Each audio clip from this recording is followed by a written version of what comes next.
Welcome to Sideline Judgment. My name is Sergio. My name is Tyler. And today, Tyler, we're talking about everything that will happen in Week 12 of the 2020 college football season.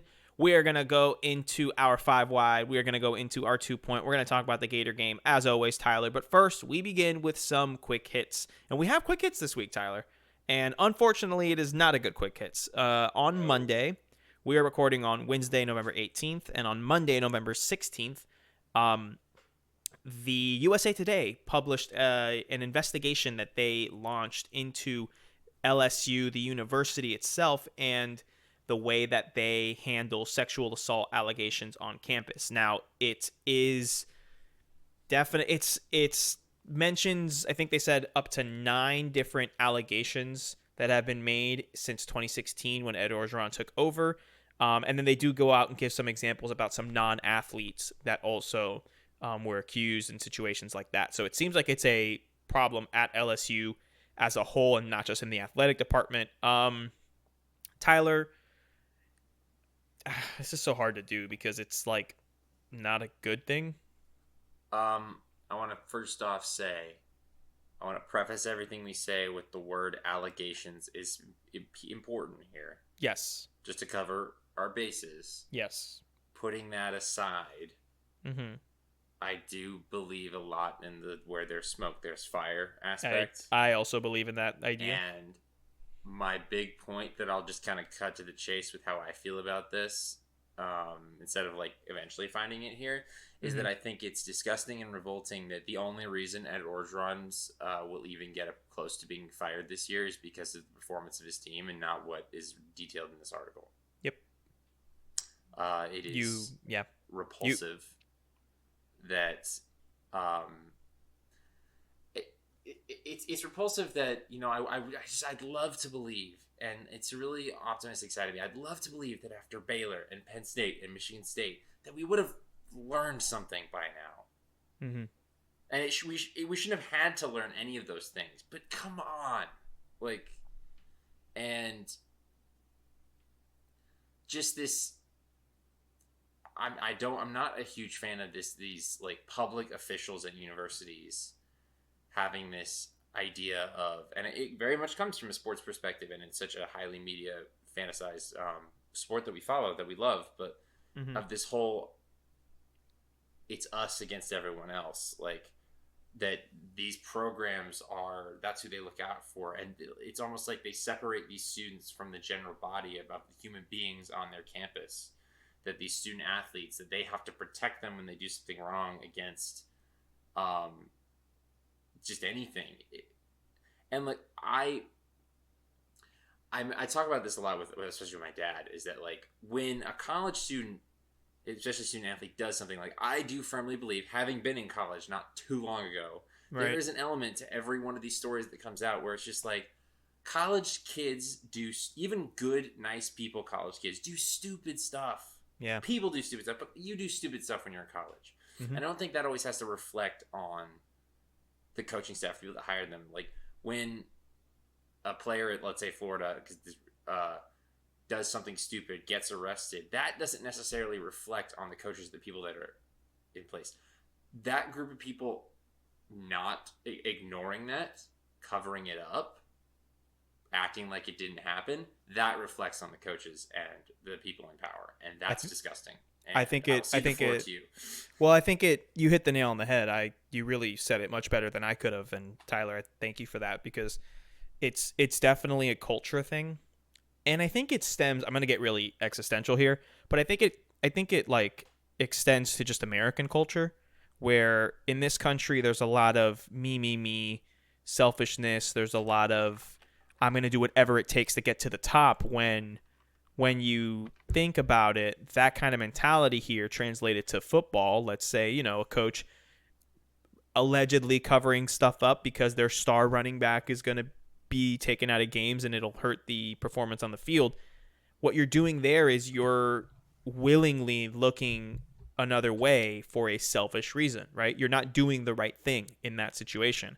And when we were college students and now as just members of society, full adults with jobs and school and stuff as members of society, we hope that the people in power will make decisions based on the right thing to do. And if these allegations are to be true, which I am on the same page as you, Tyler, where there's smoke, there's fire, then that's not only disheartening, but it's just wrong, you know? And I like to believe that humans have a good side to them. And unfortunately, like you said, if Ed Orgeron was to be fired this year, it will more than likely be because of the play on the field and not because of this in-depth investigation that the USA Today has made over the past few years. So I think we said everything to say about that. It's disgusting. It's horrible. I highly recommend that if you have not read the piece, go in peace. All you got to do is Google LSU USA Today, and it'll be the first thing that pops up. It is a longer read. It took me about 35, 40 minutes to read, but it is worth reading it in every sense of the word. And yeah, so we're going to go ahead and move on from that. Tyler, let's talk about some of the football on the field taking place this year and not stuff that happened in the past. Before we go into talking about the Gator game, Tyler, there are 12 games that are either postponed or canceled this week due to the coronavirus, including teams like A&M, Texas A&M, including teams like Miami, including teams like Marshall, including teams like Louisiana, all of which are ranked. It's unfortunate, but I think at this point, everyone just kind of wants the season to be completed, and if that means that we're going to end up canceling some games, then so be it. You know what I mean? Well, we got to remember, as college football people that are like watching this, is that right. We weren't even really supposed to get this like season. Right. So, I mean, we got to take what we can get, basically. Exactly. It's definitely a we'll take what we can get. Great way to put it, Tyler. Yeah, and I'm all for we're here for the safety of these athletes. So, oh yeah, everything we say is under the caveat of this is first and foremost, we want the safety of the student athletes for sure. So, all right, Tyler, let's talk about the Gator game this week. The number 6 ranked Florida Gators are taking on Vanderbilt. It is it's a noon kickoff on ESPN, and I just want to say, first of all, I want to say there were too many people in the swamp last week. Second of all, I feel bad for those people in the swamp because it's a noon game. Well, this game's at Vanderbilt. So. It's at Vanderbilt. I feel bad for the people in Vanderbilt because it's a noon game. There's not going to be anyone there. What are you talking about? That's true, and honestly, that's for the better this time because, you know, we don't want as many people in the stadium. Tyler, do we have to talk much about this game? No, not really. It's I don't even want to. This isn't really a trap game. Mm-hmm. I mean, what I'm looking for is what are some different things the defense does.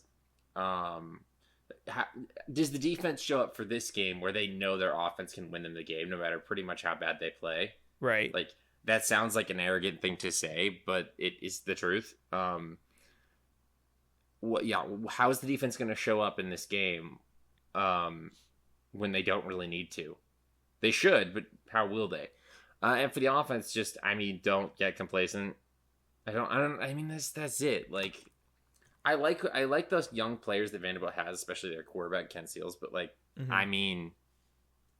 They don't have the firepower to match Florida. So. I think this Vanderbilt offense is going to come out swinging because of the good performance they had last week.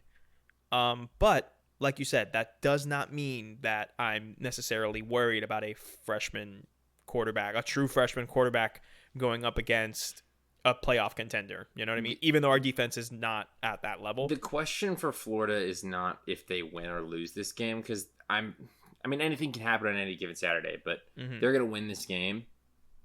The question is, how do they look doing it? Right. And specifically, how does the defense look? They've looked really good lately. Yeah. I don't want to see that coming. I mean, like, the sky's not going to fall if you come down to earth and don't play as well against Vandy in a noon game in Nashville.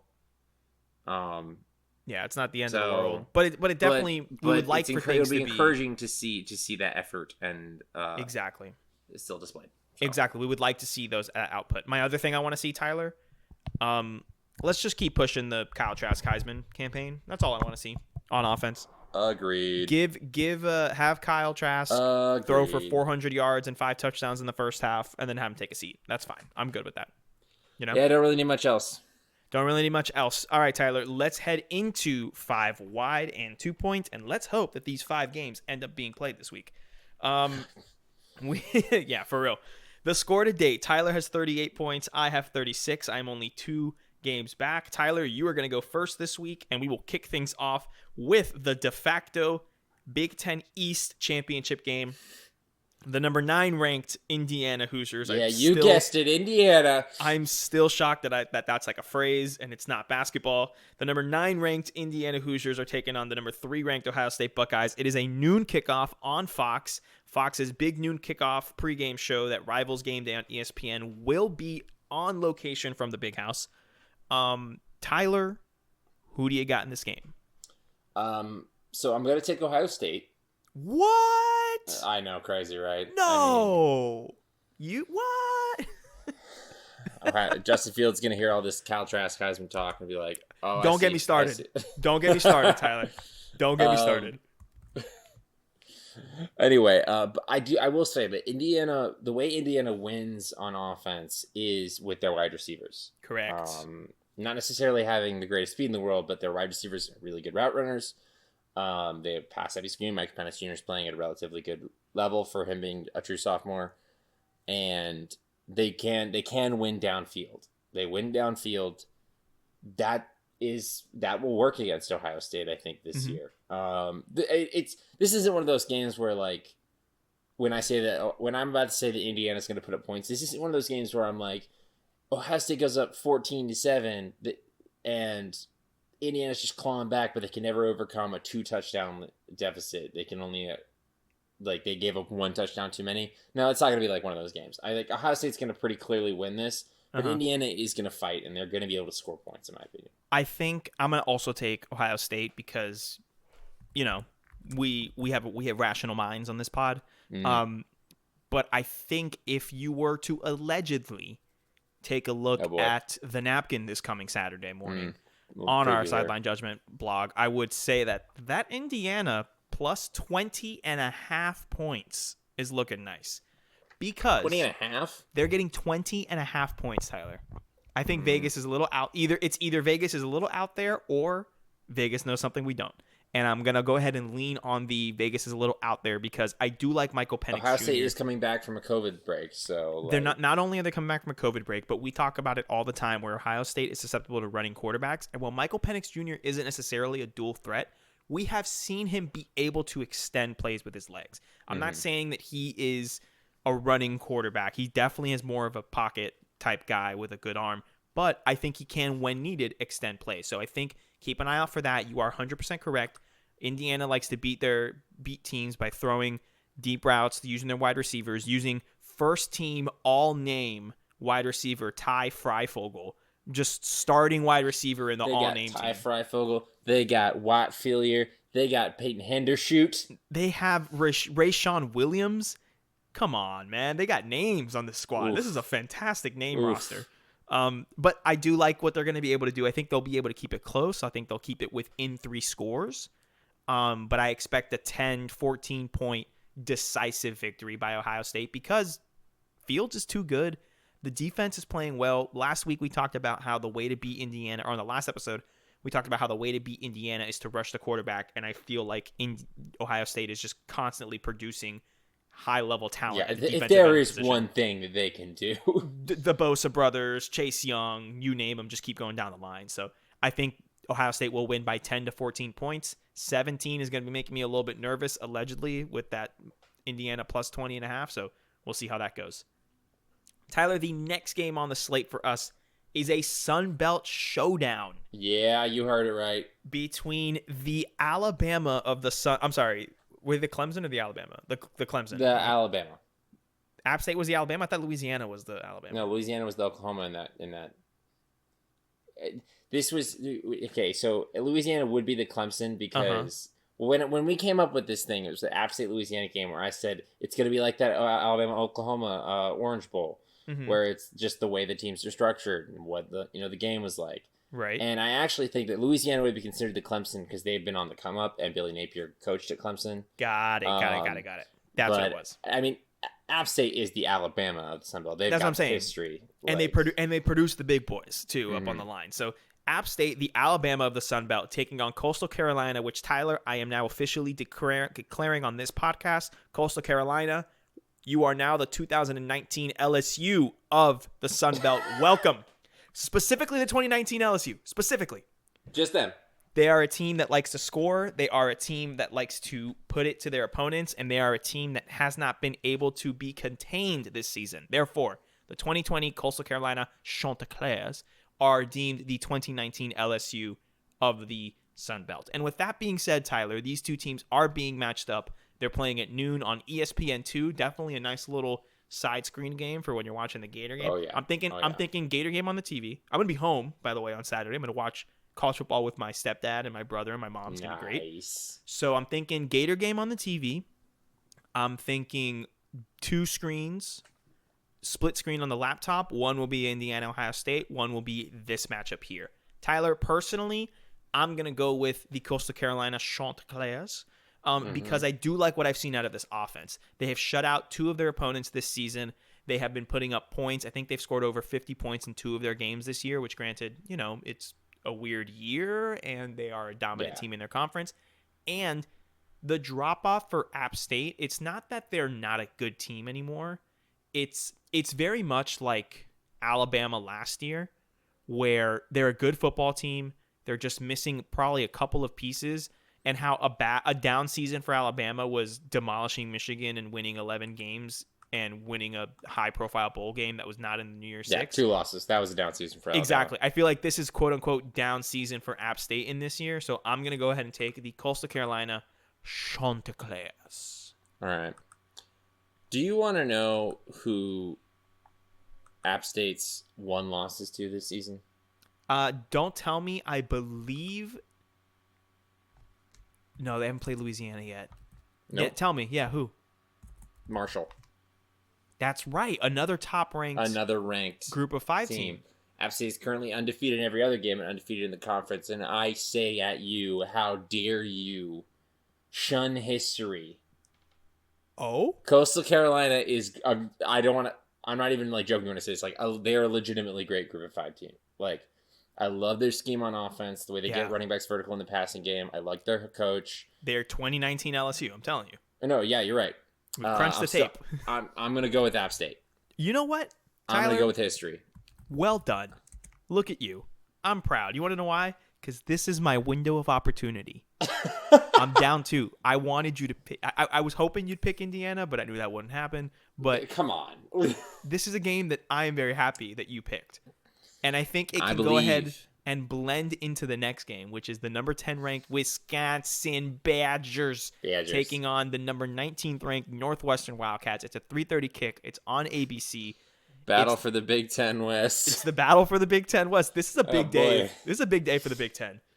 Big day for the Big Ten. By the time we get to the 7:30 kick for our game that we'll talk about in a bit, we will know essentially who will play in the Big Ten championship game. Tyler, you pick first. Do you have Wisconsin or do you have Northwestern? Ooh, both of these teams are undefeated. This is tougher than you think. First look, you're like, okay, Wisconsin, obviously. And then you're like, Northwestern's been playing really well. They're still playing Northwestern football, just a little bit more of an updated flair, Northwestern football. Mm-hmm. But I'm going to go with Wisconsin and Graham Mertz because they've got more talent, better running game, I just think better offense and just more talent. And I think they won a game. They played 2 games. One where Graham Mertz did everything they could have wanted. Was looking like, and hold the snarls when I say this, was looking like Russell Wilson in that Wisconsin uniform. You listen, I know that's a little bit blasphemous to some people, but you're not wrong. I mean, yeah. And then they won a game where he wasn't the reason that they won.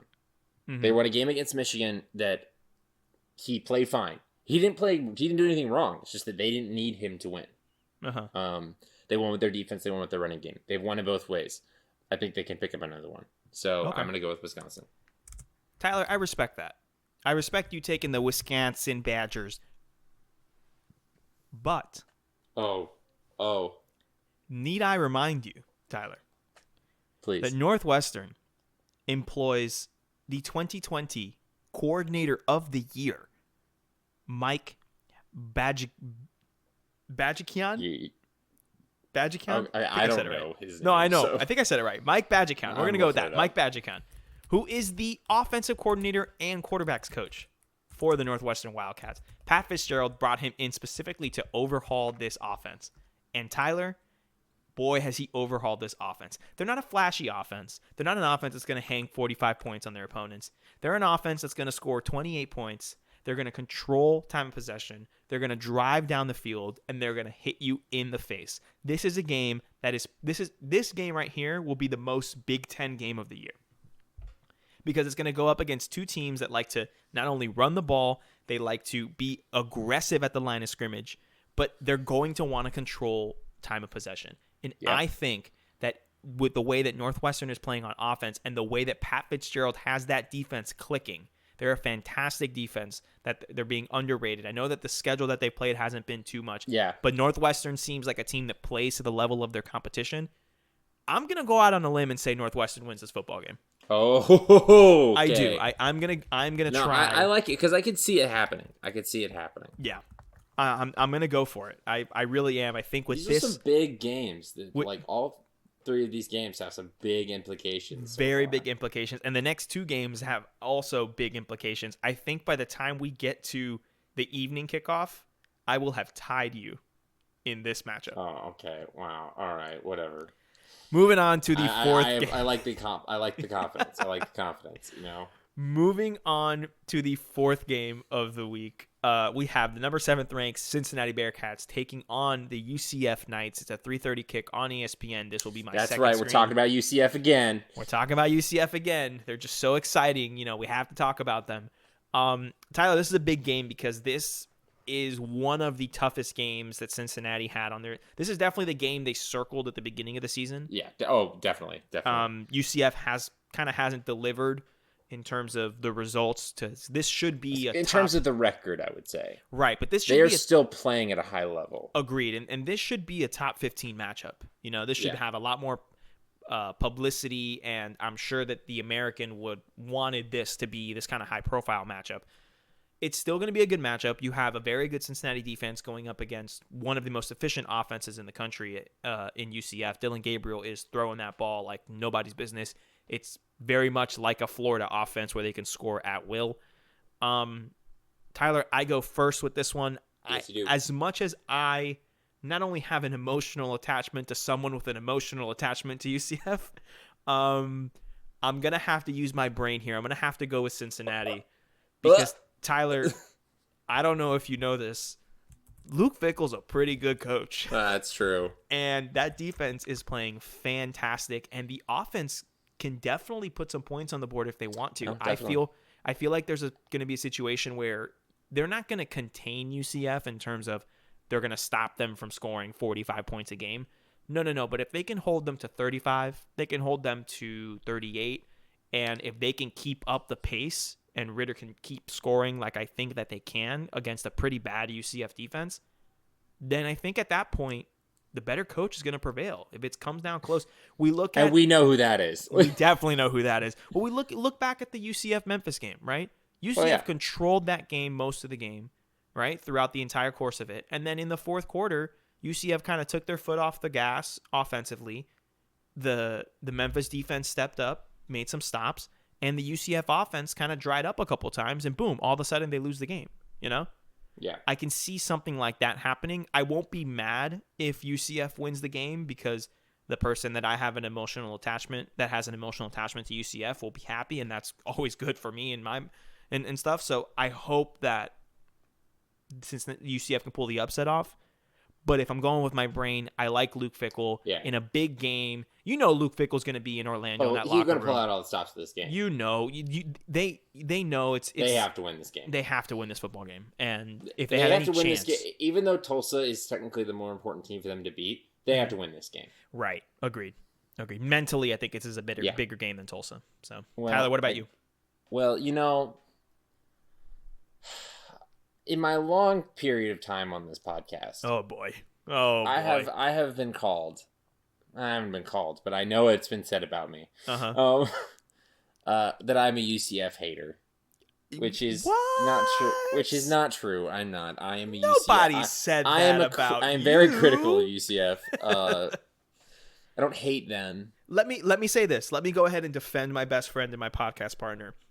I think, Tyler, that you have been justified in your rational takes on UCF because their defense has not been good since we've started this podcast. Yeah. They've had transcendent offensive play. Yeah, which I've admitted to. So you have admitted to. Yeah. So I don't think you were too far off. Maybe were you wrong on a couple picks? Yes, but Absolutely. That's okay. We're all wrong. We're all wrong. Continue, my good friend. I was trying to defend you there. Yeah, no, I appreciate it. I know that I may have a reputation as a UCF hater. But you know what? Yeah, I'm going to stick with it for one more week. I'm going to take Cincinnati. I'm going to assume you just agree with everything I said about Luke Fickell. No, yes. I think the matchup to watch if you're trying to find like the best players and who might play on Sundays, it's going to be Cincinnati's excellent defense going against UCF's high-flying offense. Yep. But the matchup, I think that, like you already kind of stated, the matchup that's going to control the game is UCF's defense up against Cincinnati's offense. Agreed. Cincinnati's offense last year was okay, but now it's good. Right. It definitely took a step up. Like, in a battle of who's better, we think Cincinnati's defense is better than UCF's offense, but Cincinnati's defense hasn't quite faced a test quite like it. So that's kind of a holding pattern. We're trying to see who's better. I know Cincinnati's offense can have their way with UCF's defense. So I think that's what controls the game. So I think that Cincinnati will also win. Yep. Look at that. Rational takes. Rational takes. No emotions involved. Look at us. A game that will definitely have emotions involved is our final game in 5 wide, and that is the number 14 ranked Oklahoma State Cowboys taking on the number 18th ranked Oklahoma Sooners. Tyler, what do we call this game? This game is called Bedlam, baby. Bedlam, baby! It's a 7:30 kick. It's on ABC. It's the Herbie Fowler game of the week, like I like to mention every week. Tyler, you have the first pick in this game. Take it away. Who do you have in Bedlam? It is in Norman. Let me remind you. It is in Norman. It is in Norman. In Bedlam, it is so called because it's crazy, and anything can happen except Oklahoma State winning. Oklahoma State, as great as this rivalry is and their hatred for each other is, Oklahoma State never wins this game. They just never do. It's a shame. And this looked like the year it could have happened. And I do think Oklahoma State, for a large period of the year, at least was built as a better team. But the problem is they aren't playing their best football right now, and Oklahoma is starting to play their best football. Mm-hmm. Now, neither of these teams played last week, I'm pretty sure. So they were both off, yes. They were both off, so we're not really sure what we're going to see. I'm going to take Oklahoma. Tyler. And I'm not going to feel bad about it. This paves the way for Iowa State to get to the This does. I was going to say, this helps your Iowa State take that they're going to make the Big 12 championship game. Tyler, how do I put this? Boomer. You know what? Just for you. Sooner. Thank you very much. I appreciate it. I'm also going with Oklahoma, and not just because I have an emotional attachment, but because, like you said, I think Oklahoma is peaking at the right time.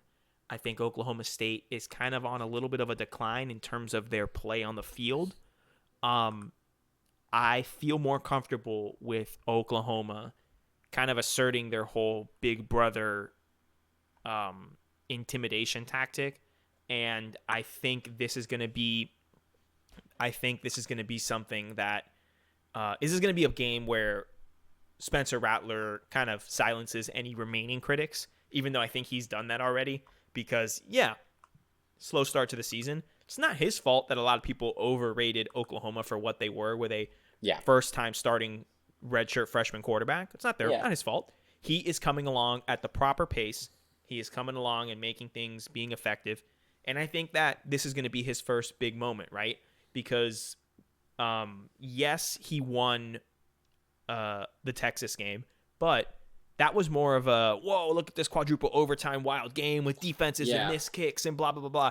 We were going to write great stories about whoever won that game. Exactly. It got to that point. It wouldn't have mattered if he threw the winning touchdown pass or Sam Ellinger did. Wasn't going to matter there. So I think this is going to be that first stamp of, wow, okay, we got this. This is the guy. He won a big rivalry game. It's going to be next good. season's Heisman Trophy winner. Exactly. Yeah, the Heisman chatter for next year is going to talk, but not this year because Kyle Trask is the Heisman Trophy winner this year. Yeah, to say it. So we're both going with Oklahoma. Tyler, it is time for my favorite part of the week where we pick our 2-point game. And Tyler, let me tell you, this is a rich 2-point week. There's a lot of good games this week. There are a lot of good games this week. There is. I'm struggling. Let me give you some, Tyler. On Friday night, you have a just a lovely, just wild, ugly Big Ten game in Purdue, Minnesota. It's just gonna be just so bad. It's gonna be such a bad game. I love it. Tomorrow night on Thursday, or today when you hear this, listeners, Tulane is taking on Tulsa. Yeah, that's a big 7:30 on ESPN. That looks like a fun game. The TULs. The TULs, the best uniforms in college football, going up against, really good Tulsa team that's overperformed this year. I was trying to be nice about it. You're trying to find something to say. I was really trying to find something. And you just defaulted to an actual compliment, like an actual football-related analysis compliment. Like, they're really good. Like, it'd be like that. You have the I'm trying not to be irrelevant bowl in the Big Ten with Illinois going up against Nebraska. That's gonna be a fun one. You have a fun game of Georgia Southern and Army, a clash of just interesting offenses. You have a bunch of games, but I'm not going to talk about all the games, so you can talk about a few of them, Tyler. What I am going to do is I'm going to eat some of that crow. Tyler. You want to know why? Oh, pray tell. Earlier this year, Sergio, I decided to make fun of you for picking a certain school to win during 5-wide. And I think my redemption here is that I'm going to choose that school here on 2-point. That's right, Tyler. I am choosing the Arkansas Razorbacks to beat the LSU Tigers. It is a noon kickoff on SEC Network. I wanted this one. I know you wanted this one, and I think that this is the moment when I can say I apologize for your Arkansas pick, making fun of it earlier this year. I don't regret it because Arkansas lost that game against A&M and I got the points. But I'm going to go ahead and I'm going to do that because this LSU team, I don't know if you've been watching this season, Tyler, but they're pretty bad. They're pretty bad. And this Arkansas team is this Arkansas team has improved dramatically and I really like them. And I think that they're going to win this football game at home. Sam Pittman is going to be back coaching. Oh, yeah, that's big. Felipe Franks said, got a little hug and was able to kind of get closure with the Florida team, I think. Can we talk about that for a second? Because my heart. Dan Mullen hugged him, and there were so many words like "love you, coach" and "love you, Felipe." So many times were being said. It was wonderful. It was a great moment, and Mullen was great. Mullen was like, "Hey, look, you're always a Gator. We love you. You play for us here." Blah blah blah. He talked about him in the press conference afterwards, saying, can we for a second shout out Felipe Franks for beating Tennessee, Georgia, and Florida State while he was at and winning a New Year's Six Bowl. Yeah, he did. Didn't he beat Georgia at the beginning of his career? We've lost for 3 years, and the last time we beat Georgia was the Luke Del Rio game. Oh, all right. We didn't beat Georgia, but I don't blame him for that because we weren't that good back then. But the point is, he beat FSU. Well, he was a part of a team. He was responsible for turning around now 2 different programs. 100% agree. With his leadership. Yeah. A lot of talk about how, the character's not there. I disagree. The evidence shows you that the character is there. His teammates love him both at Florida and at Arkansas. Some respect, some justice for Felipe.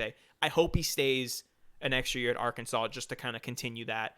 And I think a thing that you've got going on in this game too that you've got is that because of Felipe and for large part for Sam Pittman, but because of Felipe Franks, and you can't overstate how much that consistency at quarterback is.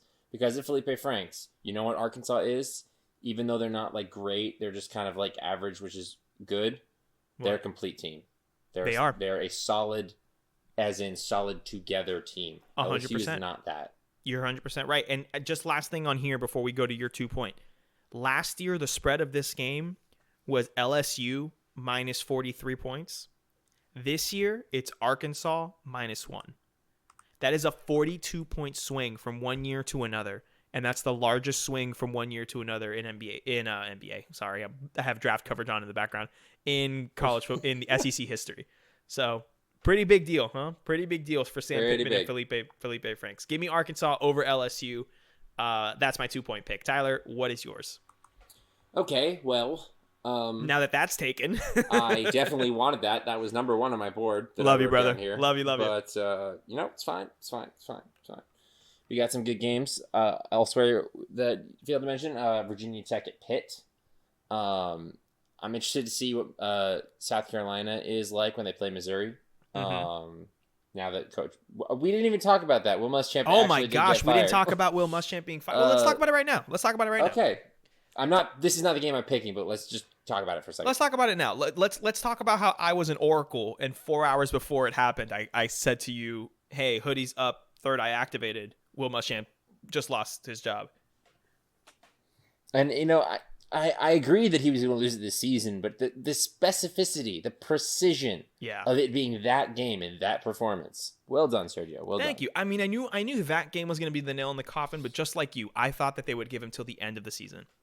Yeah. Well, I think at South Carolina, I think you had to make this move. I don't think it was the right decision to hire Muschamp in the first place. In the sense of in the sense of you hire Will Muschamp and if he is what he has been, it's not going to work out. So what was it?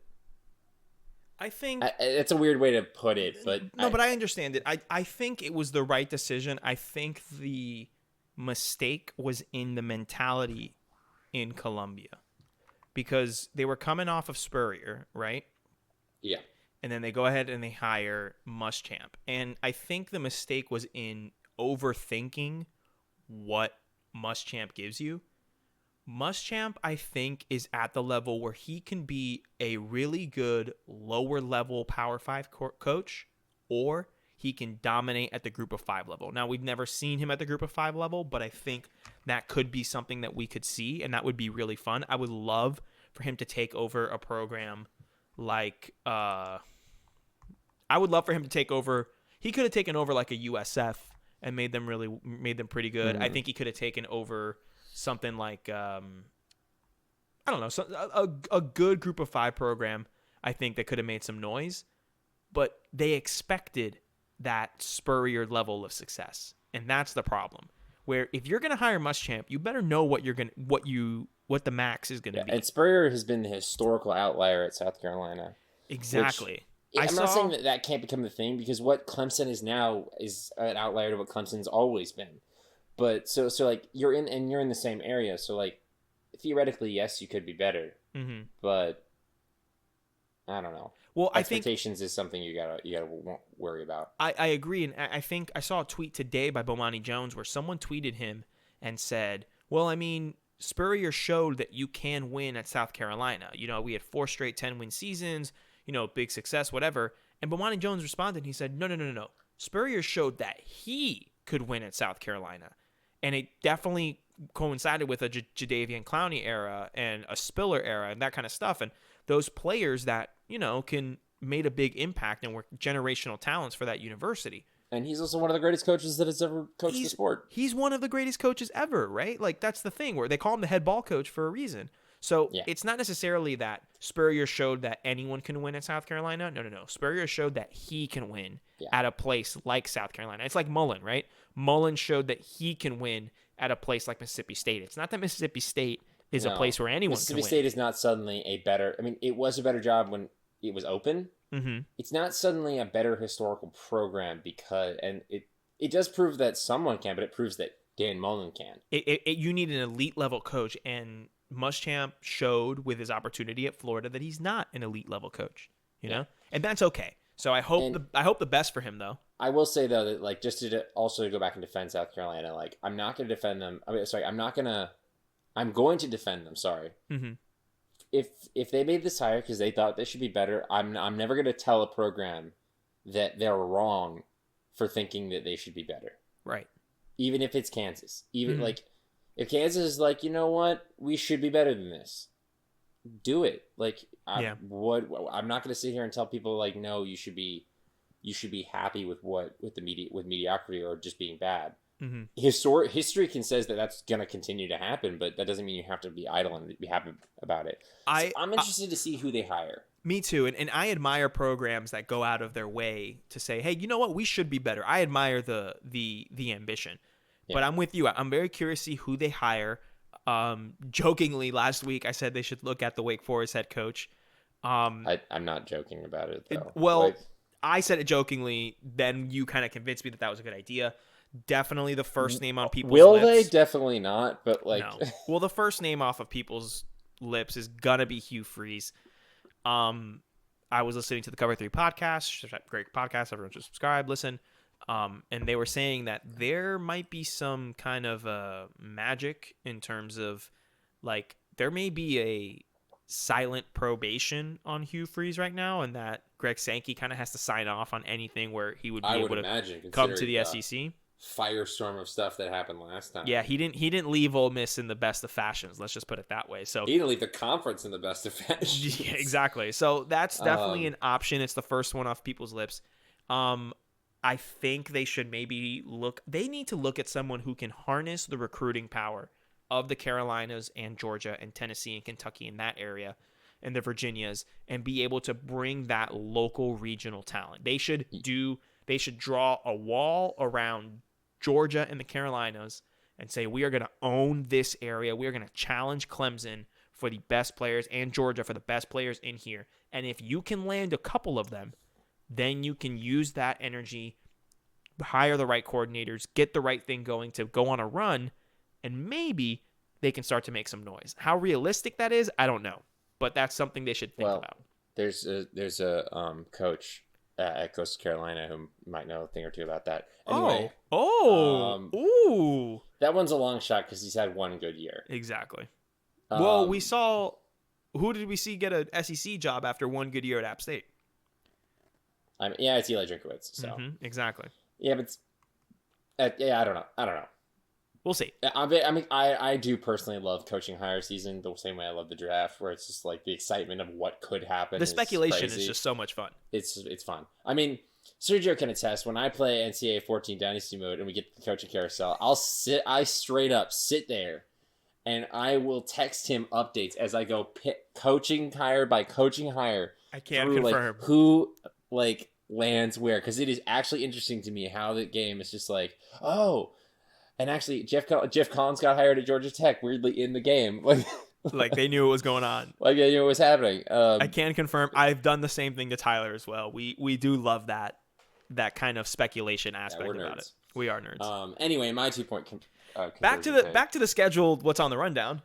Okay. Well, you took the game I wanted. That's okay, because respect to you. It was my week, man. I'm gonna go to my boys. Mm-hmm. My fellow Purdiers. Purdiers like a Brock star. I'm going to take the Iowa State Cyclones to beat the Kansas State Wildcats to take.